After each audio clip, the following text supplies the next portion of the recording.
Ladies and gentlemen, welcome to another edition of Five Star Pod Splash. I am your host, Andre Harris, and today we are going to be breaking down the top 25 My Hero Academia episodes. Man, I thought I'd do something a little different this time. I did put a poll up for the My Hero Academia in a few groups, but you know what? I'm gonna keep it real. Putting it out there, it didn't get as many votes as the other polls did, surprisingly enough. And I think a lot of that was due to just like people not would have to do a lot of homework to go back and look up every single episode to see what took place in every single episode. I know a lot of people probably just bunch things up into arcs or whatnot and might not know what specific episode something took place. There was a few of that when I was coming up with my top 10 where I thought like one episode it happened and one episode it happened like an episode earlier or an episode later on or whatnot. But with that being said, we are going to get into the top 25 My Hero Academia episodes. I got 5 honorable mentions, and man, I didn't. My Hero is one of my favorite anime of the new generation. Definitely in my top 10 all-time animes. Probably in my top 5. I ain't even going front. Probably in my top 5.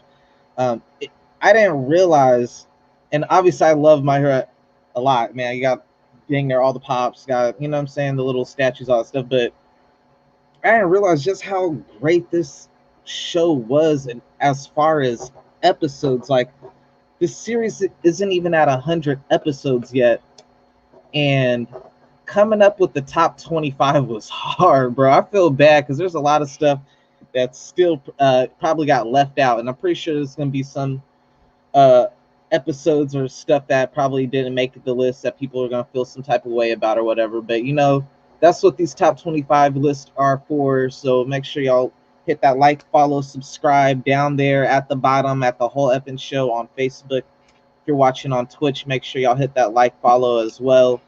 And you know, if you'd like to make a donation, you could do so at Cash App at Fatamania right there at the bottom of the screen.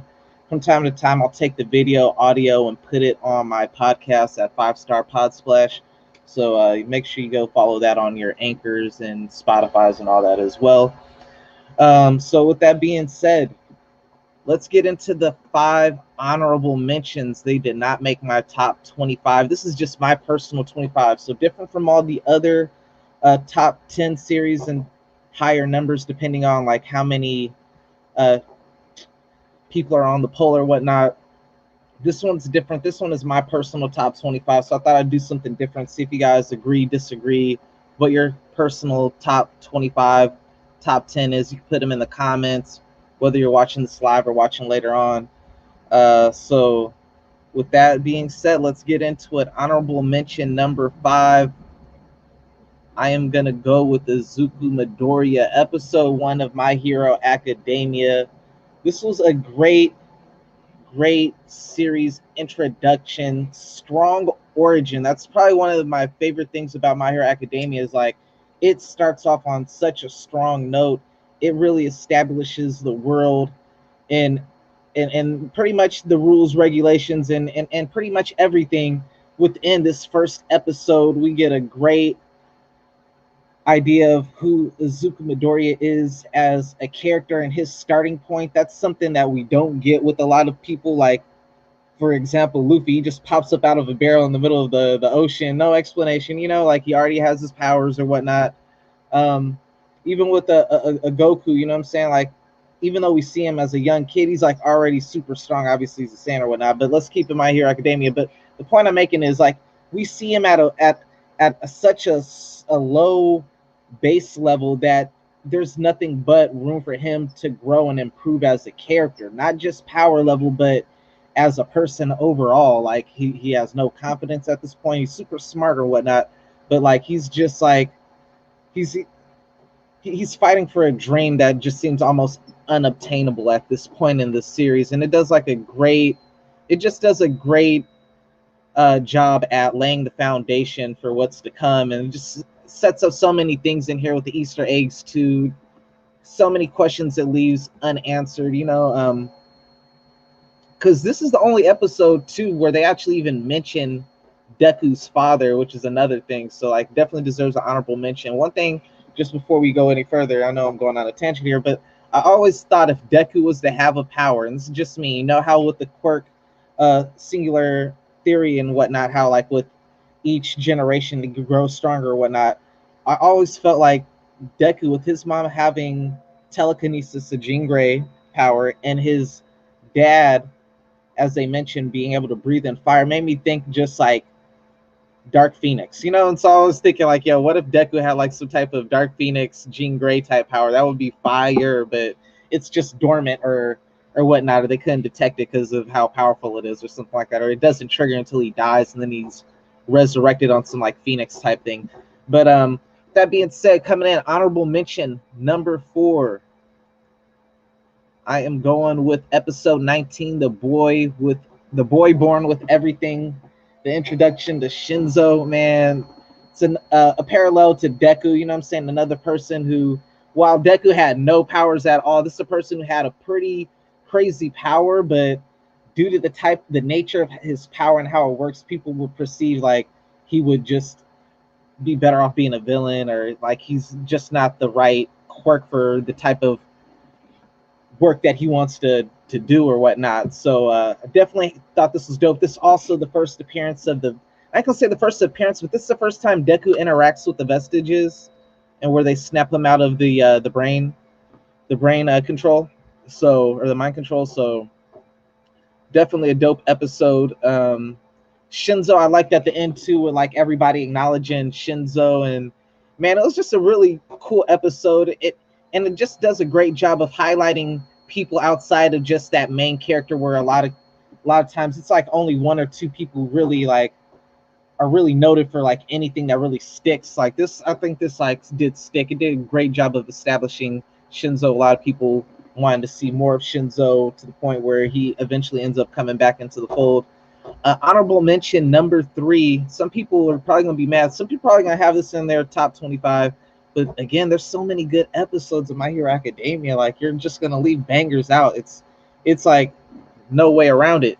But honorable mention number 3 is episode 84, Deku versus Gentle Criminal. Man, I love how like this episode, like how it starts off, how their conflict starts off, because it doesn't end in one episode. So this is the very beginning of their confrontation, where Deku's coming back from picking up the rope and everything for the talent show, or for the sports festival, and he runs into, you know, Gentle Criminal and La Brava, who are like picking up the Gold Tips Imperium from like the little coffee shop right next door from where he's picking up the rope and everything. Like, it was just a cool little interaction and everything, and the Deku's like putting two together. Like, I like when you like get to see like someone like, hold up, something's off, you know, like, and you like pieced it together. It's like, oh, hold up, this dude, I know your whole spill. You about to try to ruin our thing. And you know, I got Aaron here, you know, with the whole dynamic with Aaron too, definitely like put more at you know, it put more at stake, you know. And also like them showing Gentle and La Brava's like perspective on things too, and just their character overall. Like, how can you not like Gentle Criminal and La Brava as well? So it was like one of those things where you're like tugging. It's like a tug of war, where it's like you like Deku, but like you can kind of like rock with the villains as well. You know what I'm saying? Like, they're likable villains. I mean, a lot of the My Hero Academia villains are, but like they're like they have like a different type of charisma to them. But yeah, honorable mention number 3 would be Deku versus Gentle Criminal. Coming in, honorable mention number 2 is Bakugo versus Uraraka. Man, this was a good one. I really liked at the end how well, this was great for a lot of reasons, man. Like Uraraka, she's one of my favorite like female protagonists in like the anime series, like the more so like the shonen or whatnot. She be having her moments all throughout the series, and this was definitely one of them. She took that L, but you know what? The sweet thing about it was like this whole time, like you're getting the same perspective that the people in the audience are getting, of like, man, Bakugo's just like mopping the floor with her, like, man, like get over with it. And then like the people like who are like super like analytical, like Deku's like, nah, like he's having a hard time with her. Like, he's trying to get her out of there, but like she's putting up a fight, you know, like it just showed like her resolve. And another like another part of her character, and what it also did was it also expanded upon her character, because from taking this loss she grew from it to where she went and then got the training to like develop her combat skills, you know. And so she grew from that loss. It also had a nice little like moment in the back too, where like, you know, she's like putting on this like brave front for Deku and everybody, like, no, I'm good and everything. And then she gets with their parents, she talks to her parents on the phone, and then she like kind of like breaks down and everything. And it was dope, you know. So like really thought that was a dope moment. Definitely deserves an honorable mention. Some people, if they have in their top 25, would not be mad at all, man. Honorable mention number one, this, man, I was really like, I was on the fence about this one. This is how crazy My Hero Academia is, that this is actually even an honorable mention on the top 25. But honorable mention number one is episode 11, Game Over. Now, this is when the villains get up in there, and Deku and Froppy and Mineta, they able to take out their first villains, like real villains. And this is also, I believe, where Aizawa, I'm not certain about that one part, because the episodes, they kind of go back. I want to say that happened in this episode, but what for sure happened in this episode was oh, no, because that was the episode before that Aizawa did that. This is the episode where Deku and them handle business or whatever. So coming in, time to get to the top 25. Coming in at number 25 on the list is episode 63, Unrivaled. Mirio pulled rank, man. Mirio pulls up and pulls rank. That's how you make a impression, a first impression. Pulls up and just washes the whole class 1A. Like, yo, y'all, these are the people you've been rocking with. He just shows up like, yo, these are the people y'all been rocking with these last 3 seasons. Bet.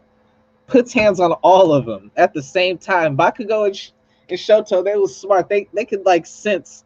They could sense that Black Air Force energy, and it was like, nah, I ain't about to do that. I ain't got my license. I ain't got my permit yet. I'm gonna fall back. Y'all could take that L, you know. And he just laid into the rest of them, man. He dogged Deku and all of them out, man. But it was a dope episode for me. So definitely gets that top 25, man. Coming in number 24, episode 44, Roaring Upheaval, man. This is Dark Shadow going crazy, just, you know, unleashing, put hands on one of the Vanguard villains. I forgot the name of the dude with the teeth that turned into like the long blades and whatnot, but that was dope. This is also where Deku and a couple of the class 1A students there are like fighting to get back Bakugo, who just got captured, and Todoroki. I mean, not Todoroki, but Tokiyami.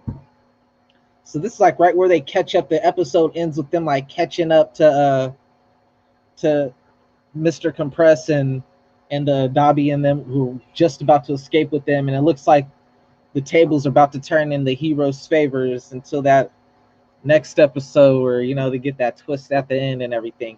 Coming in at number 23 on the list, we got the school festival start. That's episode 85. This is the conclusion to Deku versus Gentle Criminal.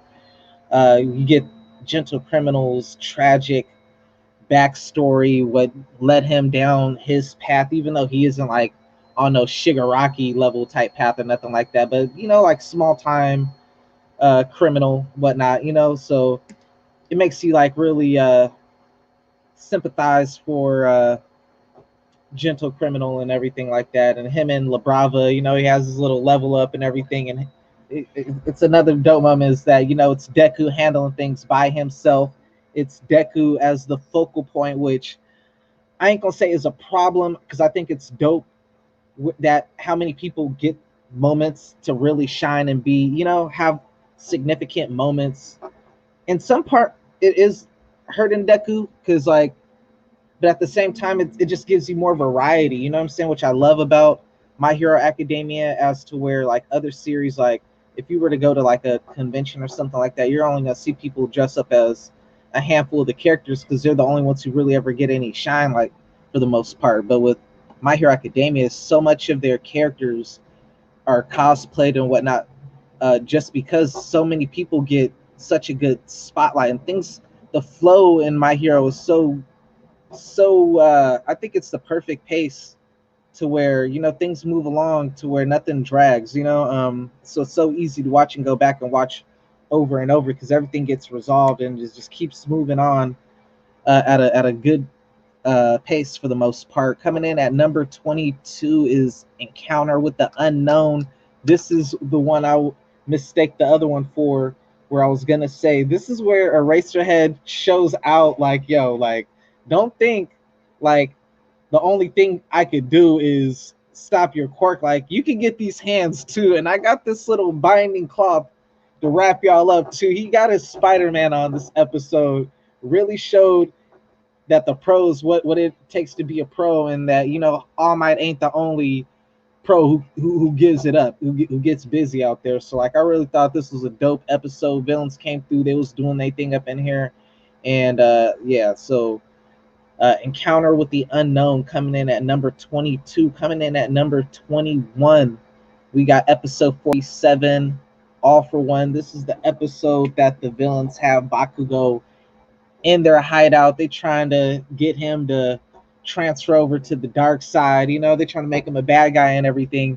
And pretty much Bakugo is like, yo, screw y'all. I'm a hero. You got the teachers, Azawa and Vlad, with the principal. They're over at like a press conference and everything, and they just like, man, they picked the wrong bull to try to, like, I was trying to use Philly slang. They used the wrong person. They used the wrong person to try to change into a villain, man. If they think Bakugo is a bad person because he got a bad temper, then they tripping. That bad attitude is just his passion. That's how he conveys his emotion or whatnot. But he want to be a hero more than anybody, which is Bakugo like, yo, what, these people actually get me. Like, I didn't give him enough credit, like than I should have been giving him credit for. But it's also where All Might pulls up, at that funny moment where All Might's like, yo, you're good, Bakugo, you're safe. You don't gotta be scared. He's like, I was never scared,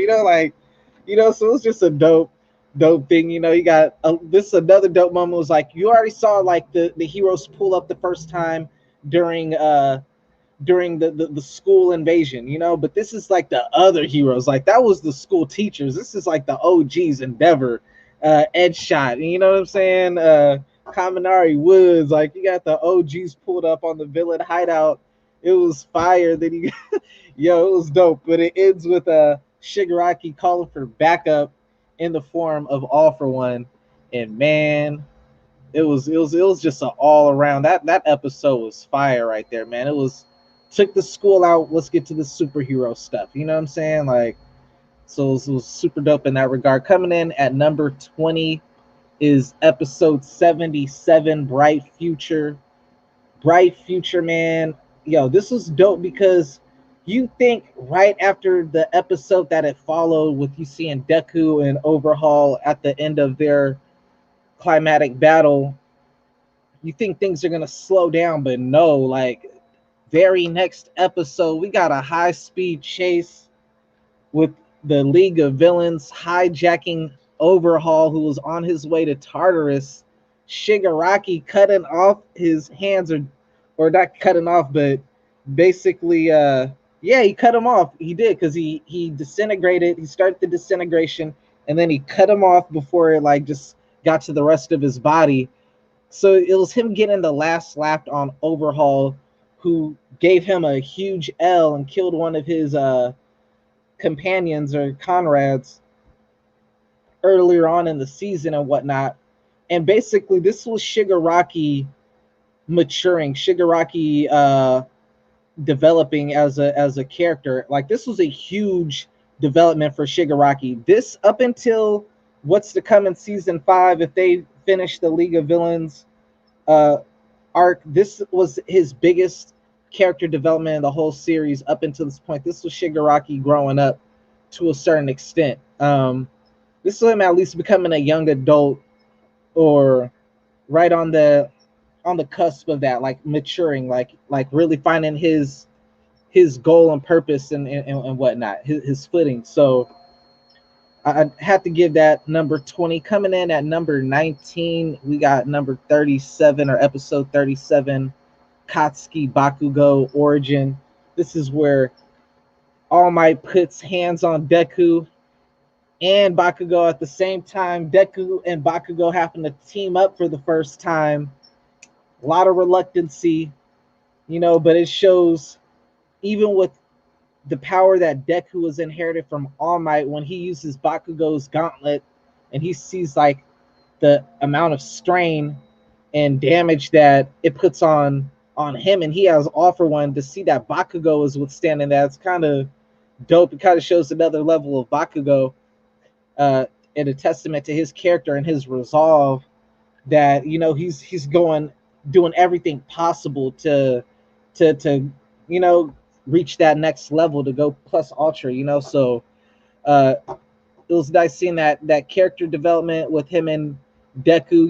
Bakugo breaking down for a moment. We get the flashback to really see, like, he was like Deku in a sense, like they both liked All Might. It wasn't just Deku was like the biggest All Might stan, Bakugo was too. He just carried along about it a different way and had a different perception that he got from All Might, as opposed to Deku, where Deku was like, yo, man, like, this dude is like amazing. He saves everybody. Bakugo was like, yo, this guy's amazing. Like, can't nobody beat him. Like, he beats everybody. So like, they both admired him just for different reasons, but they come eventually to work with each other long enough to complete the assignment of escaping or defeating All Might. And obviously they escape because they ain't being OG All Might. Let's be real here.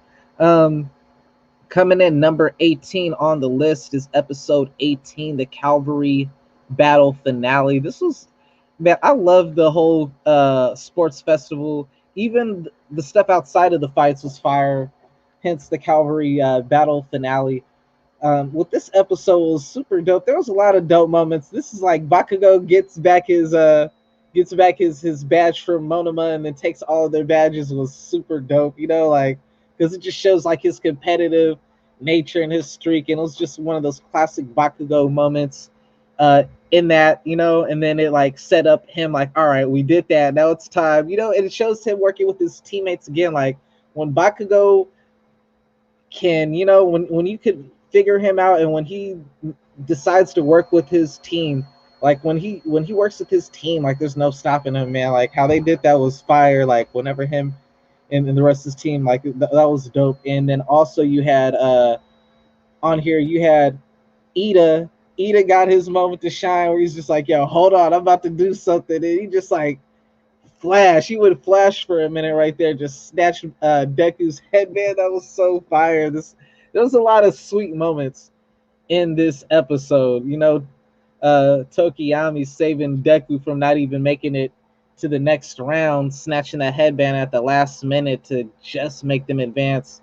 Like, there was just a lot of that very last minute with the big three with Bakugo, Shoto, and Deku, and then at the very last second, the buzzer rings. It was just like, this was a great episode. And it was a lighthearted episode because it's just a sports festival, but still one of my favorites. Another coming at number 17, another episode from the school festival, one I highly enjoyed, was episode 16, In Their Own Quirky Ways. Man, this was sweet because this right here is Deku at his core. One of the things I do like, especially because a lot of people tend to like to throw around. I see there's a comment, so let me see what they're talking about. Oh shoot, we got FAD in the building. It's good. Shout out to Fades in Anime. That's a very exclusive group. You got to have thick skin to be in Fades in Anime. It's not for everybody. Let me just tell you. Scared, go to church. Don't go up in that group. So back to what I was saying.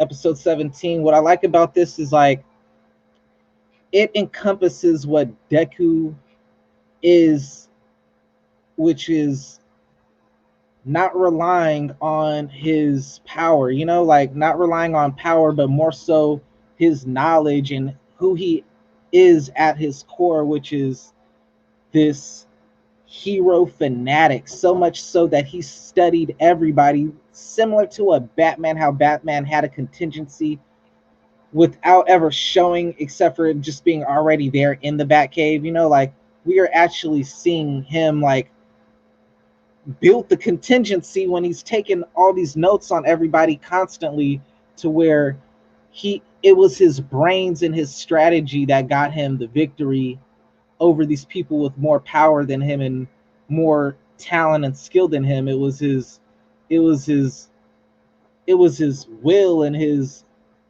intelligence and his strategy that led him to getting to that to coming in first place, you know. And it was like All Might said, like, yo man, like this is your introduction or whatever, like introduce yourself. And he did a great job that first course in the whole sports festival to make it known, like, yo man, I'm here too, you know. And it was definitely dope because it was another loss for Bakugo. So not only was it a great development moment for Deku and a great here I am moment for Deku, but it was a great development moment for Bakugo, who for those early episodes who you see as like Mr. Popular and the dude who, you know, it was bringing him down to earth. Like, dang man, I just lost to Deku twice now. Like I just lost to that one mission with the team up mission, and now I just lost to him in the first mission of the sports festival. So that was just, it was just dope all around, you know. And then he also handed Shoto a loss right there, who Shoto ain't been taking no losses up until this point. So it put him on Shoto's radar. So Shoto's like, all right, now I see I'm just not gonna like be able to like win at every single thing easily. Like I got some competition here, you know. So that was dope. Coming in number 16 on the list is episode 71, Suneater of the Big Three. Man, who don't like Suneater? I dare you not to say you don't like Suneater. This was a fire episode, great action, and they got everything taken care of in one episode. That's what I'm talking about with the pacing. Like they did in one episode would it take like no shape to One Piece, but it'd be taking One Piece like 10 episodes to like do what My Hero does in one episode. Like it gave you the flashback, it gave you mad action, and then completed the fight. It did everything in one episode. Like in One Piece, the flashback would be like 2-3 episodes, and then, you know, the fight would be another like 6-9 episodes. So like it just did it all, and it got everything resolved. It established the villains. It did a great job of establishing the villains, their purpose, their mindset. You know what I'm saying? It established who they were before, what led them to what they are now, what their purposes as who they are now. Like, yo, we were trash. Gave you little backgrounds in each and every one of them, gave them little moments to each shine and show off their skill or whatnot. And then it showed Suneater lay hands on all three of them anyway, but it wasn't as easy as he expected.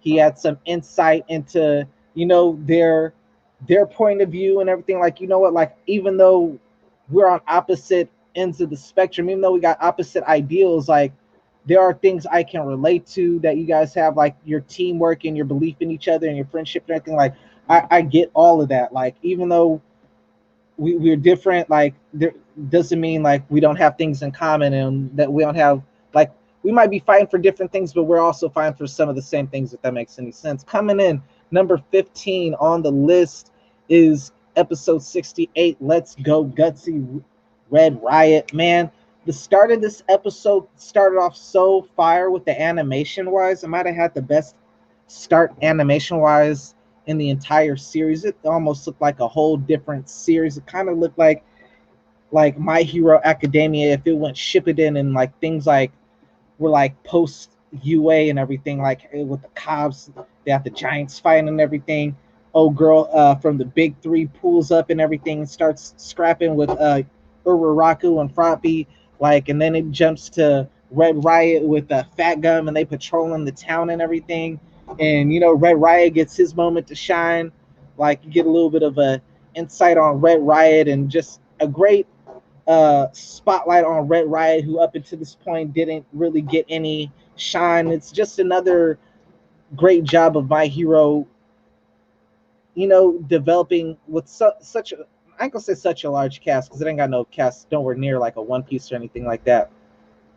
I don't even think it got as much of a world building as like a Naruto, but it has some world building. Is what I'm alluding to. Is that it does a great job of like, man, spotlighting so many different characters. It isn't just the same 1, 2, 3 people getting spotlight. We had so many people get spotlight up to this point, and then they throw Red Riot into the fray, and then at the same time, while he's getting his spotlight, we also get Fat Gum getting his shine as well. So it was like, and then you got the old girl from the Big Three. She gets a little moment to shine. She takes down a villain.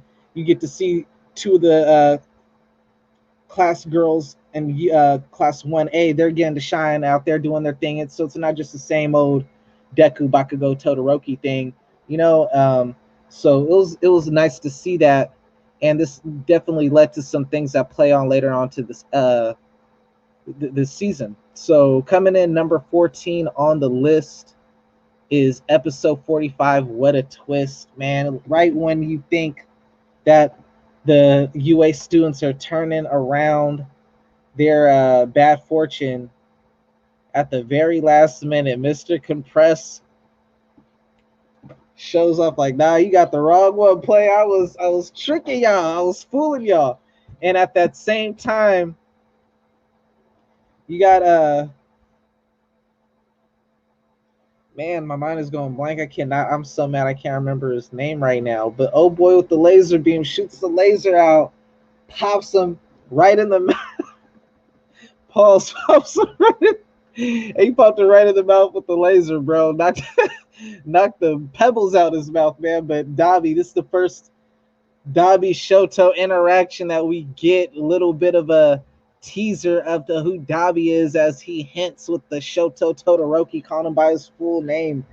And aside from that, this was a super fire episode, the entire thing. But what really makes this episode stand out and really just mwah to me is the villains win. The villains win. You know what I'm saying? That's beautiful when the villains win, because you know what I'm saying? It's so cliche for the heroes to win every single time. So I like that dynamic. I like that, all right, the heroes don't get, it's not a happy ending every time. We done snatched up your classmate. Holla at your boy. So that's what happened. That's what happens coming in at number 14. Coming in at number 13 on the list. Hold up. How you doing? I'm doing well. Can't complain. Any day we wake up, you gotta appreciate life. You gotta be thankful for life, man. Any day you wake up is a blessing. So can't complain. I mean, we all got bills to pay. We all got hard stuff going on. We could either complain about it, or we could do something about it. I'm one of the people who prefer to do something about it, so can't complain. But I appreciate you for asking that question. I hope you were having a good day as well, so thank you for that. Coming in number 13 on the list, man, My Hero was in their bag. This is one of my favorite episodes. I mean, I put it only 13, but this could really be higher on my list. And that is episode 86, Let It Flow, the Sports School Festival.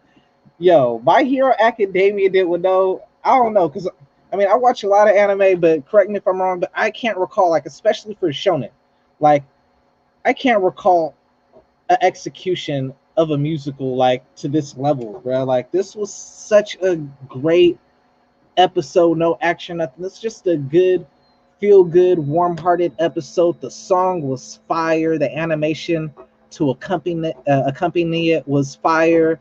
And then just to see Aries smile, especially after everything we know this girl went through, it was such a great ending to that arc. And that, I ain't gonna say the season, because yeah, like 1 or 2 episodes after this, but it was just such a great send-off to that whole Aries situation. To see her smile is just a great way to end everything. And man, they delivered. Jiro, another spotlight. That's what I'm talking about. There's so many episodes on here where it's just like, man, Suneater got one of the best episodes, a Red Riot episode, you know what I'm saying, a Ida episode, a Uraraka episode. Like there's so many people who have their moments, who get that moment to shine. Like you don't get that in Dragon Ball. You don't have a Yamcha episode where you really, you know, you don't really have a Krillin episode where he really holds it down like that. So like, no shade, but like that's what I'm saying. Like My Hero does such a great job of like giving everybody these moments to really shine and whatnot. That's why like a lot of people been hating on season 5 right now, which I left off of this, but I have been loving season 5. I wasn't too hyped when I was reading in the manga. I was like, oh, another training arc or whatever. But man, watching it, like I liked the anime. The animes made me like the arc more than the manga, and I'm just like, yo, I'm feeling it, especially because with My Hero, a lot of times the story dictates the action, not the other way around, where a lot of these other series rely on the action to dictate the story, and you could tell by how long it takes for them to finish up a fight scene, because like the fight scene is pretty much like the story. Like so whereas to My Hero, like everything flows at such a well pace that like the story dictates the action as opposed to the other way around, you know. So it's nice to have these little just action, you know what I'm saying? Because like that, if anything, that's what's been kind of lacking, is like you're not having these long battles like these other series. So you're not getting these. They're epic. They're just not super long, you know. Like things get taken care of in a shorter amount of time span. Speaking of action, coming in at number 12 is episode 61, Deku versus Kacchan Part 2. Man, this is a dope one. This like really is where Deku and Kacchan start to finally, where Bakugo finally starts to see, you know, like as like an equal, you know what I'm saying? And start to like really, this is where the friendship really starts to get somewhere. You know, up until this point, it's kind of been more of like Deku admires Bakugo, but Bakugo is just really just a jerk to him the whole time. And like I really can't even consider them like friends. But this is where like that starts to like slowly start to turn around. Deku reveals the truth to Bakugo, you know, even though Bakugo really like put it all together. They have that beautiful fight scene, Bakugo and Deku going toe to toe. You know, like this is a really great fight scene up on here. Bakugo gets a W. Always a good thing, you know what I'm saying? Even though Deku's my boy, like this shows another side of Bakugo and like his perspective, you know, and just like with those people with the attitude, you know, like a lot of times people look at people with bad attitudes. I'm another person who, like, you know, from time to time, just recently, you know, like sometimes people be like, oh man, like your attitude right now is off, you know, because I'm like a take no crap type of person, you know, but I'm like, man, once you see like that other side, like, yo, man, like why he's like kind of what like causes this type of attitudes, like, man, he's dealing with so much. Like if you only knew, like he finally lets that his shell down, you know, to where you could see like, man, this is why I'm kind of like always on edge, because like, man, to me, I'm like a failure while everybody else has been blowing him up his whole life and gassing him up, telling him how great he is and everything. Like in his head, he doesn't see that, you know, like everybody thinks he's one way, but in his head, he's his hardest critic, and he's constantly hard on himself and pushing himself because he's constantly putting himself at blame for everything that's happened and everything that goes wrong, you know. So definitely dope seeing another side of Bakugo in that aspect. Coming in at number 11 on the list is Symbol of Peace. This is the episode where it's the middle of the fight between All Might and All For One, the two OGs of the whole series. This is where Deku comes up with that plan with you know, Momo, Todoroki, and all them. Every time I do one of these live podcasts, someone always asks me to like show off my whole shirt. I think that's the funniest thing. It's the funniest thing. Yeah, give me a moment and I'll show off that. Those of you don't know, hello, top shelf. Can you show the full design t-shirt you wear now with standing and full screen? By the way, nice tees you have there. Thanks. Someone's always giving me a compliment on my shirts. I appreciate that. Yeah, this is the episode, and I'll show that in 1 second. This is the episode where yeah, they devised a plan to get Bakugo away from the League of Villains. At this time, Bakugo's fighting off the League of Villains by himself. All Might, he's like nerfed because he can't use all his full power because you got civilians that are still present. You got the students there, or Bakugo there and everything. So the students come with that plan. They get him up out of there. Shows, Deku's, rebellious nature to always, even, break the rules if that's what it takes to do the right thing, which he does, and just shows his reluctantness. It shows All Might is aware of Midoriya All Might passing All for One off to Midoriya. There's something I always speculated to. I'm kind of curious about, might play some factor, but also in this episode, or it might not be this episode, but during this whole thing, no, it was this episode. This is the episode also that All for One pushes Shigaraki and the League of Villains into like a warp gate to go somewhere else. And actually, he forced Quirk's Kurogiri to do it because, as he explained earlier, that he couldn't fully use Kurogiri's power to the level that Kurogiri did because he wasn't all the way familiar with it, that Kurogiri was. So he could only really do it to warp people to him and away from him that he's familiar with. But he mentioned something along those lines, but he did with Bakugo, which makes me think there's some type of connection with him and Bakugo. I'm thinking All for One is Deku's dad or something along those lines. It's just too much with the doctor and then the whole Bakugo thing right there, where it was just like another small little Easter egg, which is the thing I love about this series, all the Easter eggs and stuff that put into it. It's such a well-written series with a lot of great Easter eggs and stuff that you got to go back to and makes you speculate on, like the whole traitor thing. There's so many possibilities. There's so many different little Easter eggs, and some of them are just put there to make you think one thing and then be revealed later on that's going to be something else. But yeah, Symbol of Peace coming in at number 11. Now the show is initially called Top 10. Normally I just do top 10s, but as of late I've been doing a lot of top 20s, top 25s, because the amount of the amount of choice is just so large that doing 10 would not do the series of the topic justice. So yeah, that's when I expanded a little higher out. But now we are into the meat and bones. We are into the top 10, what this show is initially supposed to be. So with that being said, the top 10 My Hero Academia episodes, in my opinion, coming in at number 10 is Deku versus Kacchan, episode 7, the original Deku versus Kacchan.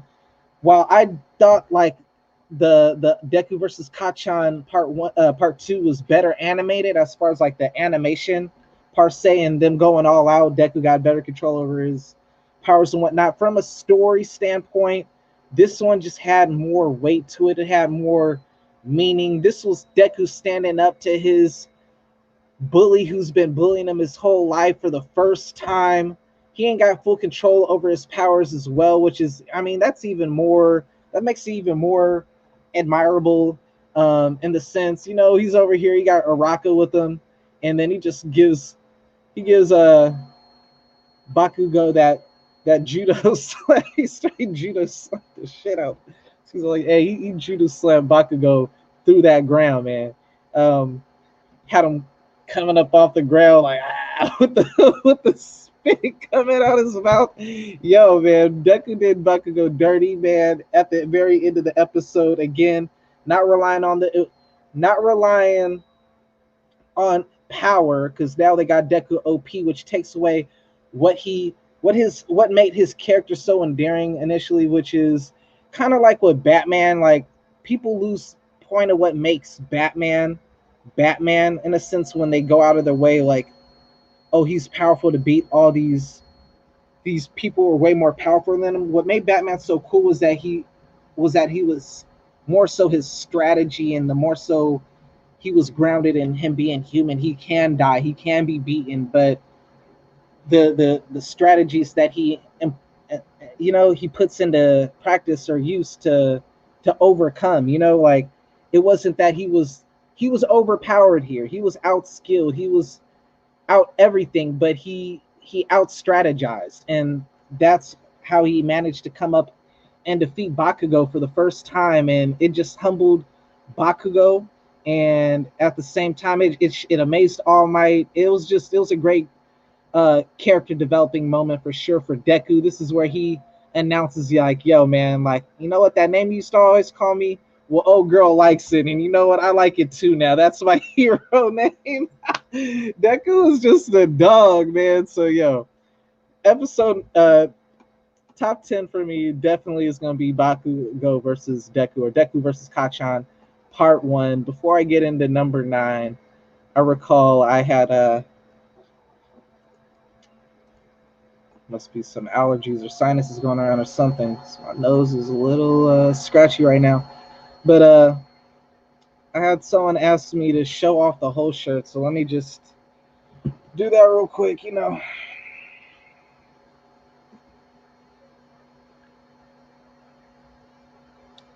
I forgot where I got this. I might have got this at if I didn't get this off Box Lunch website, then I got it off the Crunchyroll website. I can't recall which one I got that off. Man, you got me feeling like I'm back in high school when people ask me about my clothes, bro. But I never wore anime or any like comic book or wrestling or pop culture clothing back in high school. It was all name brand back in the day. I used to be shallow in that regard, you know, very materialistic in that sense, fashionable, but now I just don't care. I'll be rocking anime and all that stuff now. I just don't care no more. Coming in number 9 is episode 42, My Hero. This is Deku. Man, I'm over here digging in my nose on the live, but yeah, nose is itching. I'm sorry, man. I got nose hairs, long nose hairs. So anyway, number 9, My Hero. This is Deku defeating Muscular, restoring faith in a child who lost all faith in a hero society after his family was brutally murdered by Muscular. And you know, they showed him the couple episodes before that, and just with a stinky attitude towards heroes and hero society, and with good reason. Shoot, man, dude lost his whole family because this whole hero society and people playing cops and robbers, superheroes and villains. So like, I definitely can understand his outlook and his reason for feeling the way he did. And Deku, just this is Deku's first time on his own. No backup was coming. It's do or die, and Deku, you know, did his thing, you know, and not only did he defeat a super powerful villain who could defeat a lot of people on the series, a lot of villains on the series, and a lot of heroes on the series, but he did so saving. It was his first rescue, you know, and it was first person who ends up becoming like his fan to a certain extent, you know. So it was great. The very end of that episode where they ended to like my hero with the music playing and Deku yelling, and then they cut to the still and everything, and he's all banged up. Like, yo, that episode was fire, bro. Like, man, I'm telling you, My Hero got so many fire episodes, man. I mean, and then they had all that action going on in the woods at the same time this was all going down too. So, man, like, My Hero, nothing short of bangers. Coming in number 8.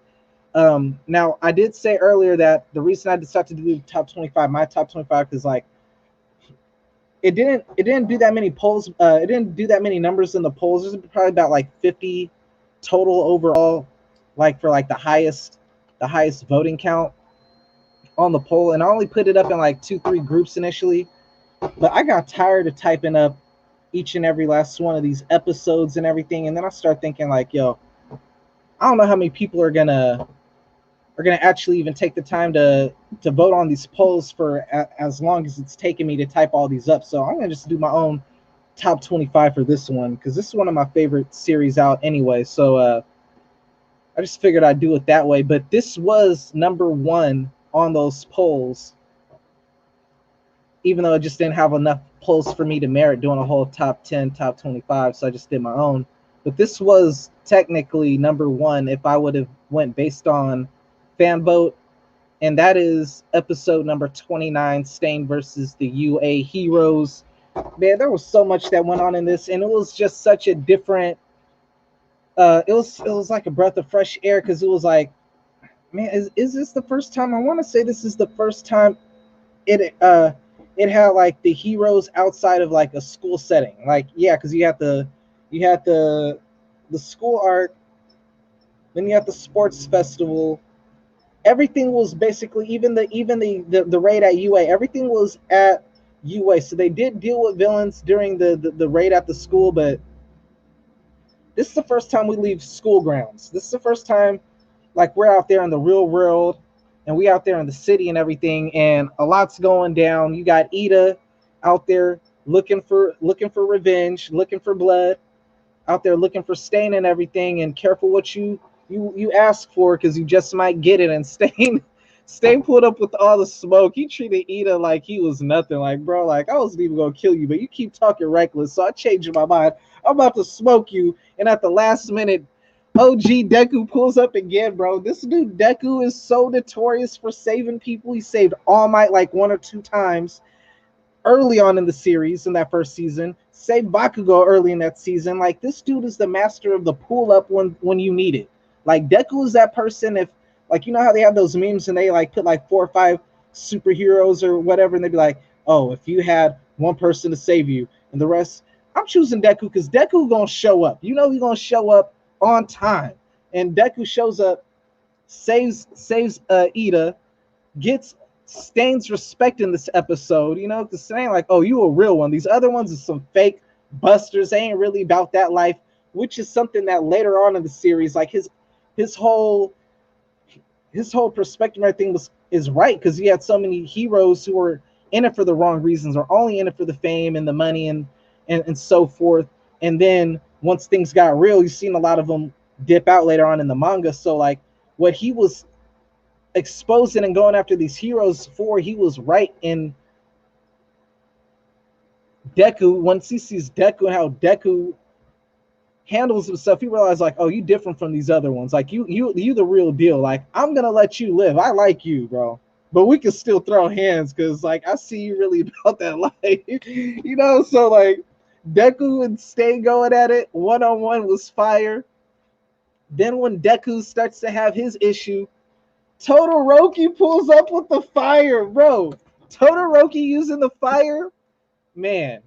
It was like, yo, Deku got through him. It shows that Deku got through him. Like, all right, now he's using his fire. Is Shoto out there fighting a real villain? Because up until this point, everybody Shoto tries to fight, he just steamrolls. I mean, Deku put up a little bit of a fight. I ain't gonna say a little bit. Deku put up a fight during the sports festival when he was only using half of his quirk, and Bakugo he like just mentally broke and gave up. But every time he really like decided to fight somebody, he had no problems. This is the first time he fought someone who was like, all right, I know you got those skills, but it's still not enough. And Stain was giving Todoroki and Deku those problems, you know. So that's, this episode ends before the second half where Ida jumps back into the fight. But man, this was a fire episode right here. So definitely deserves to be in the top 10. It was actually number 1 on the polls, but the polls, again, I didn't put in as many groups because there was a lot to type out for this one. Coming in number 7 on the list is Infinite 100. Man, Infinite 100. We finally get to see Deku go 100, and I'm kind of 100 for what he's able to access at this point.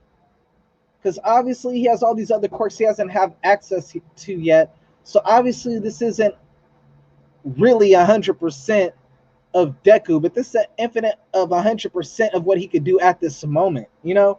Which are one of those dudes, I can't remember who, Wise, who does the My Hero Academia, like he always refers to like, oh, Shoto's more powerful than Deku because he at 100% during the thing beat Deku at 100%. Like, Deku did not have, he only had access to one of his quirks at that time, maybe two, if you consider the stockpiling quirk and whatever else. But like, he did not have access to Black Whip, Danger Sense, none of that other stuff. The Fujin that he just unlocked or the other stuff. So like, clearly he wasn't. So like, for that notion he puts out there of like, oh, Shoto at 100% is stronger than All for One at 100% or One for All at 100% is bonkers. It's completely inaccurate. But for what he does have access to at 100% right now with Eri.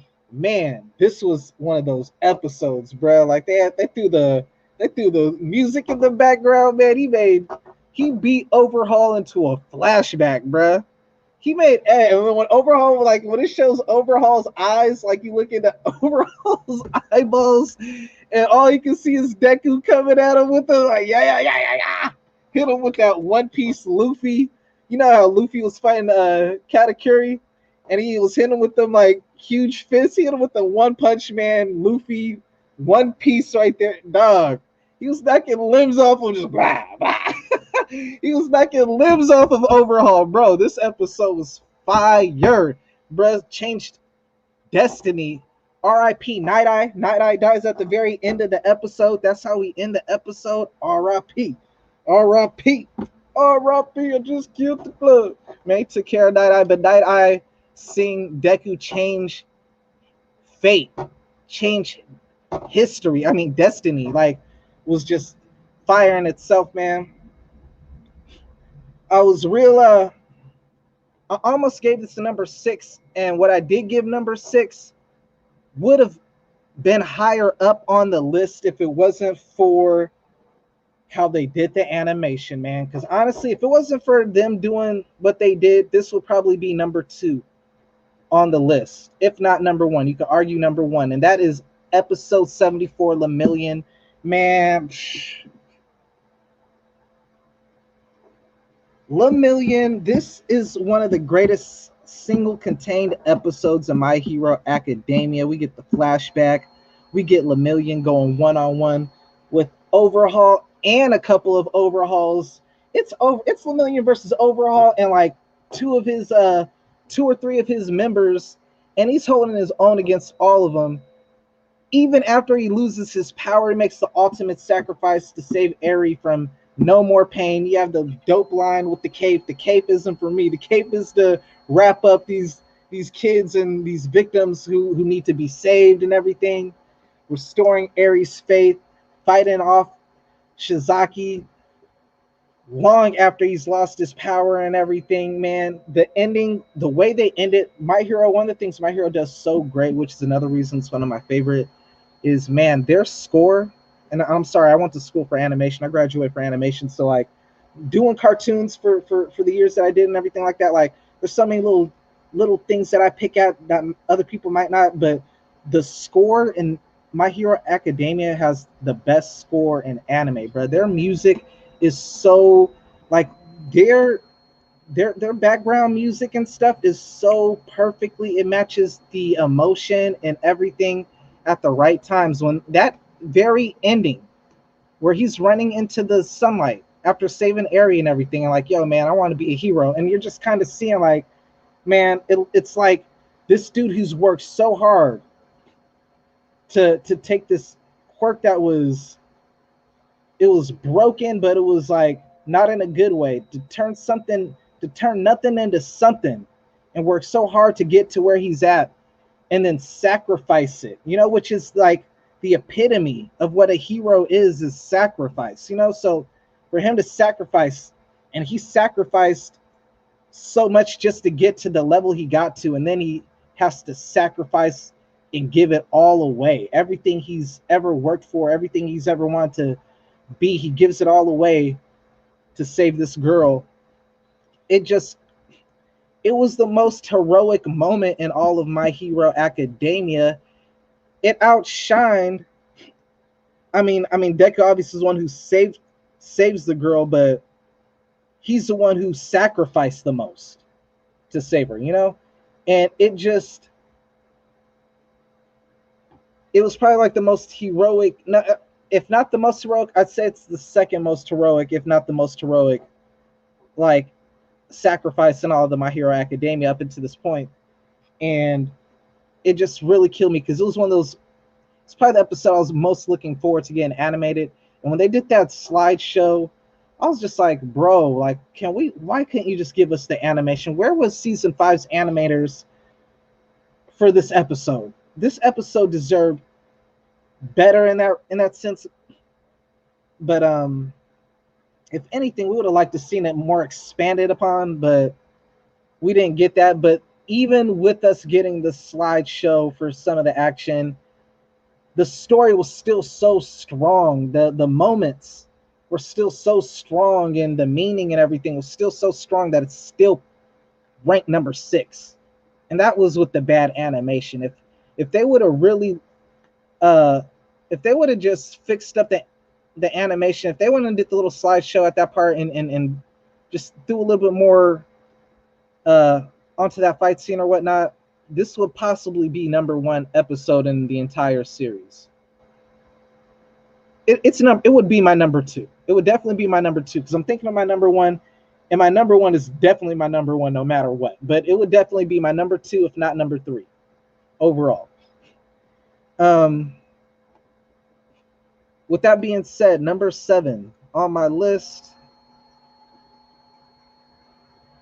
or not number 7, number 5 on my list is going to be episode 30, the climax.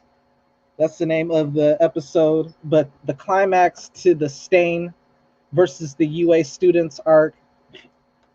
We get a great handicap match, triple team up between Shoto, Ida, and Deku, and it's just good because again, it's not just one person getting all the shine. We Ida's getting his moment to shine, and he's trying to redeem himself. We already got to see so many different sides to Ida during the short couple of episodes, where he goes from like the super strict follow the rules, very serious, hardworking, steady student, you know what I'm saying, to this dark side and wants revenge and just got blood in his eyes. Like he can't see straight, he can't think straight, he just wants revenge, to him starting to level back out and then realize, like, man, he was bugging, and like, all right, now I gotta make these changes. Like, he's making those changes on the fly. Like, look, I know I messed up, but I that's not gonna, like, I'm gonna change, and I'm not gonna beat myself up about it right now. I'm not gonna let you talk me into, doubting who I am, and I know who I am, and you just got me at a real bad moment, but I'm gonna fix these things. And the students at the end, Stain, saving Izuku at the end when he's getting snatched up by that Nomu, Endeavor, and Stain and Gran Torino at the very end with Stain basically like, yo, all y'all are fake heroes and everything, and everybody was shook. And then even though, it was like Stain won, it was like a draw in a sense, but it kind of like stirred the pot and got Dobby and the Vanguard and everybody started to take notice, and everybody taking notice. So it was just a dope overall episode. Coming in number 4 on the list is his start, episode 88, OG Endeavor getting his shine. This is one of the more beautifully animated fight scenes in all of My Hero Academia. They saved it for the very end of season 4. Man, that animation scene at the very end, that was some beautiful fight animation right there. You had Hawks showing up and doing this thing, saving mad people with the wings and everything. Just beautiful animation. Him assisting Endeavor to catch up to the Nomu, showing Endeavor's heart and resolve. It's showing the whole family dynamic with the whole Todorokis watching on the television and everything, And Shoto kind of like Shoto starting to come around to his dad, starting to slowly forgive his dad. This is Endeavor starting to slowly fight for his redemption, or at least if not redemption, to reconcile for his past mistakes. Endeavor to me is my favorite My Hero Academia character in the entire series, probably just because he reminds me of Jaime Lannister from Game of Thrones, where he's one of those people, like, you start off, you probably wouldn't like so much or probably even hate, but as the series goes on and you learn more about him and see his journey and him trying to change and him trying to make amends and make right for everything that he's done wrong over the course of his life, it's just something admirable. And you kind of just you want to see them, you know, make that change. You want to see them overcome their past mistakes and their beat their personal demons that they're facing and everything like that. And this was a fire start to that. Man, when he almost died and then comes back to, you know, catch the W and everything, it was very reminiscent to like when All Might did his thing versus All for One uh, a little bit earlier on in My Hero Academia. Coming in number 3 at the series is episode 12, All Might. Man, I was kind of on the fence with these two, but man, All Might is such an OG, bro. All Might shows up, and All Might, what makes All Might so dope is like, for one, we already know the stakes, man. We the audience. Now the students, everybody don't know except for Deku and like one or two people, which the principal being one of them, the nurse was another one, and I'll save my speculation videos for who I think the traitor is for a moment. But that's one of the things I think makes My Hero Academia so dope is they like so many Easter eggs and so much foreshadowing out there that there's so many candidates that it's just like, man, I love that mystery of like, I don't know who it is, but I'm thinking it's this person, I'm thinking it's that person. But with episode 12, what was so dope about episode 12 was clearly this was one of the first signs of the traitor, because clearly they mentioned Kurogiri mentioned earlier on, like, yo, we were told that he was going to be here this day, like we had the schedule. So it was leaked that someone gave the schedule to the villains to show up there, and then they were also tipped off that All Might isn't at 100%, he's getting weaker. Now I'm gonna save that for another episode, because I was about to get into it about the traitor theory and everything. But what my point being, like, they got the drop on All Might. They know he's in a weakened state. They know where he's at, and they brought an insurance plan. They bought a Nomu who was designed specifically to handle All Might if he wasn't injured. Like, so he's basically finding a person who's basically at his level when he's not injured. And he's just, man, they just throwing hands, bro. They going at it, and this episode shows you what it means to go plus ultra. This episode shows you why he's the symbol of peace, why he's the greatest hero in that universe, man. Against all odds, my boy's like, man, forget it.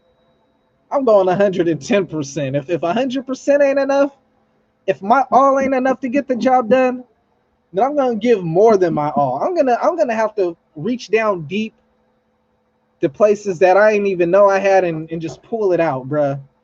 And he knocked that fool through the roof and changed the weather, bro. Like, yo, All Might is that dude, bro. Like, that's the third best episode.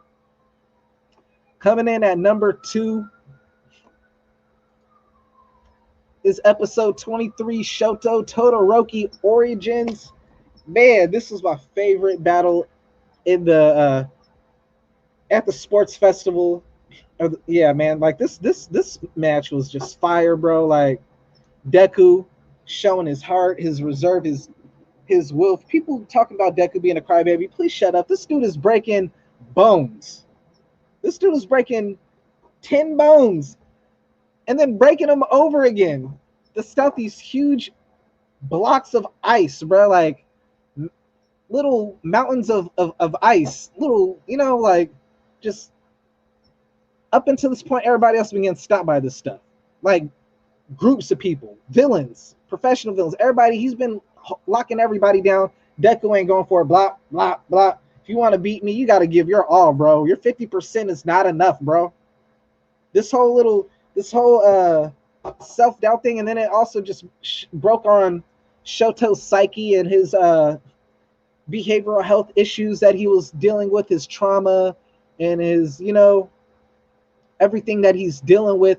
And it shows that other side of Deku's character, you know what I'm saying, that there's so much more to Deku that makes him such a dope character besides just being super powerful because he got All Might's quirk. It shows you why All Might gave Deku the quirk to begin with, because even during a time where the goal is to win, like he puts rescuing others and saving others above all else, even if it hinders, even if it doesn't benefit him, even if it puts him at a disadvantage. And he basically saved Todoroki right here. And not only did he save Todoroki, but he saved Todoroki's family to an extent right here. This is what made Shoto able to begin to forgive Endeavor. It began to build that, you know what I'm saying, be able to start to build that bridge between him and his dad again.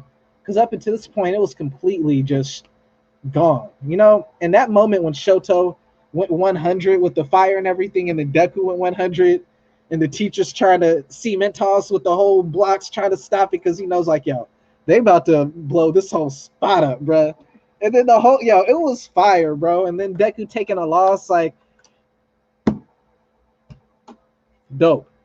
What can I say? Spotlight on another character. And it was such a spotlight on the other character to the point where, like, and I'm looking at it right now, I'm like, Deku's main spotlight was Infinite 100. That got number 7 on the list. And when I'm looking at 6 through 2 up into this point, it's basically a spotlight other than number 5, which was like Deku, Shoto, and Ida. It's a singular spotlight on like other characters in the series, which just goes to show like how greatly balanced the show is. So much to the point that sometimes they overshadow the main protagonist, which is the case here. Even though Deku was strongly also a part of this episode, Shoto was the main star. Deku turned to co-star for this one. And coming in at number 1 on the list, clearly, episode 49, One for All.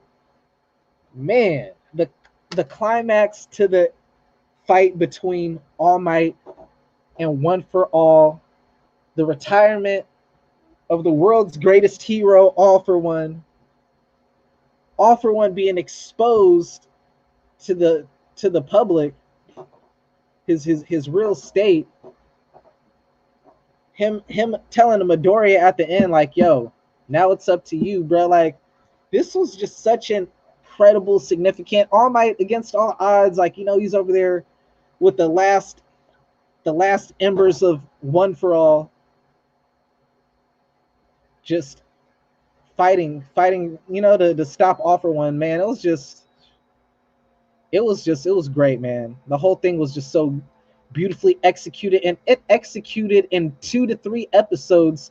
When I see other animes where they have these huge drawn out fights, it pulled the same, if not more, emotion out of me than a lot of those. Without taking up 10 episodes and stretching the fight out, and like it did just such an incredible, great job. And I ain't gonna front, bro. That one, this episode actually brought a tear to my eye, bro. Y'all gonna laugh at me, but at the end when he was like, goodbye, all for One for All, like after he like did that whole thing, like goodbye something, goodbye One for All, he gave his little spill, but he ended it with like goodbye One for All. Like, I ain't gonna front, a tear hit my eye, bro. Like, it was just such a great emotion. They do such a great job with, again, the score, the music that they played, the dialogue and everything, the way they set it up, the pacing. It was just such well execution, bro. Like, they could have ended the first part of My Hero Academia right there, and I would have been cool with it, and gone into like Shippuden or something, did a time skip, and I would have been cool with it. Like, it was just such a perfect into like it was a milestone moment, and it was like the main representation of good versus evil for the past generation, because the other two is their story of them getting to that level, but this is the two people that currently are at those positions that they are developing into right now, going at it, and it was just greatly executed, beautifully done. So that is my number one top 25 My Hero Academia episodes. If you disagree with anything on the list, think it should be ranked higher, lower, or you just have your own top 10, top 25, or whatever you want to list, leave them in the comments. Let me know what you think. As always, my name is Andre Harris. Make sure to hit that like, follow, subscribe at the Whole Effing Show on Facebook and on Twitch. If you would like to leave a donation, hit my Cash App at Fadamania. And you can also go to 5-Star Pod Splash on Spotify, Anchor, and check out the audio version, as I will be putting that out a little bit later on in the weekend. Thank you for taking the time to watch another episode of 5-Star Pod Splash Top 10. Of course, this was the top 25. Take care until next time. Peace.